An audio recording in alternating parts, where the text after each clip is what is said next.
po ang tatay ko? Siya po talaga?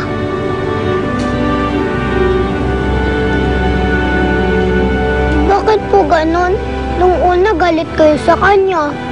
Ayaw niyo pang tawagin ko siyang tatay. Tapos, siya pala ang tatay ko.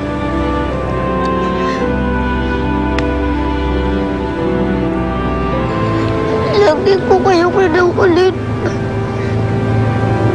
Sana dyan na lang ang tatay ko.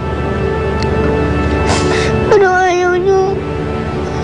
Kung kailan ako nagtapa sa kanya, ngayon na sasabihin na tama pala ako.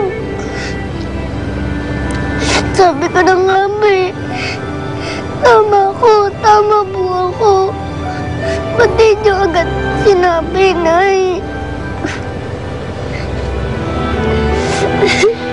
Anak, kasi natatakot ang nanay na baka mawala ka eh.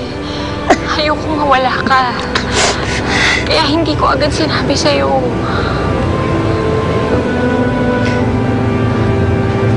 Hindi na din po alam. Pero naiintindihan ko kung bakit hindi agad sinabi sa akin ng mami mo. Magulo pa kasi yung sitwasyon eh. Dahil hindi po si nanay ang asawa niyo. Kasama na rin yun. Pero ang importante, magkasama at magkakilala tayo. Hindi ka ba natutuwa? Ako, sobrang saya ko.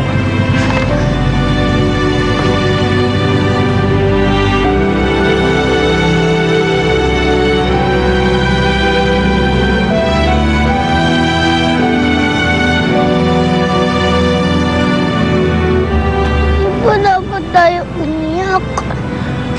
Natutuwa na po ako. Kasi po may tatay na ako at kayo po yung tatay ko.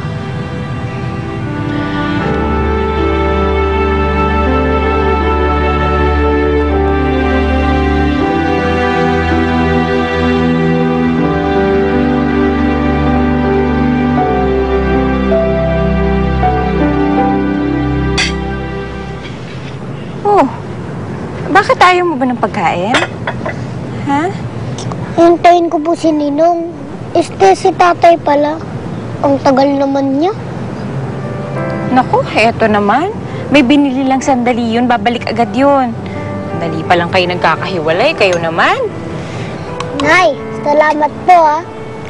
Salamat po may tatay na ako. Nay, may sasabihin po ako. Ano yun? Nay, ito po yung pinakamasaya kong araw sa buong buhay ko.